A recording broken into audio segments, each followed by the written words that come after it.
আসসালামু আলাইকুম গাইস, আপনারা কেমন আছেন? ভালো আছেন আলহামদুলিল্লাহ। আশা করি আপনারা ভালো আছেন। আমি ঢাকা কামরাঙ্গীরচর থেকে কেরানীগঞ্জে ঘুরতে গেলাম। দেখেন এই যে বাড়িঘর কত সুন্দর, পাতলা পাতলা বাড়িঘর, অত ঘনবসতি না, গাছগাছালি আছে, মানুষজন আছে, দেখতে মানে ভালোই লাগছে। শিমল হাওয়া, হালকা হালকা রৌদ্র আছে, খোলা আকাশ, অনেক মজা পাইলাম।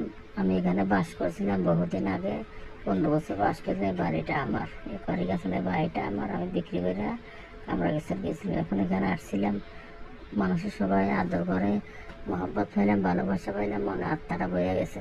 সারা সকাল 10টা আসলাম, সন্ধ্যা 5টা বাসা ফিরলাম। আপনারা এভাবে ঘোরাফেরা করবেন। ভিডিওটি ভালো লাগলে লাইক ও শেয়ার করে দিন। আপনারা নতুন হয়ে থাকলে আমার চ্যানেলটা সাবস্ক্রাইব করে দিন। আমার নিত্য নতুন ভিডিও দেখার জন্য অসংখ্য ধন্যবাদ। ভিডিওটা ভালো লাগলে কমেন্টে জানাবেন। গাছগাছালি দেখবেন, মাটি ফাড়াবেন, রোদ লাগাবেন। রোদ লাগাইলে হাড্ডি মজবুত হয়, মাটি ফাড়াইলে ভালো ফাড়লে হাত পা ভালো থাকে। রোদ লাগলেও ভালো লাগে। গাছগাছালি দিয়ে তাকাইবেন, চোখে জ্যোতি বেরবো।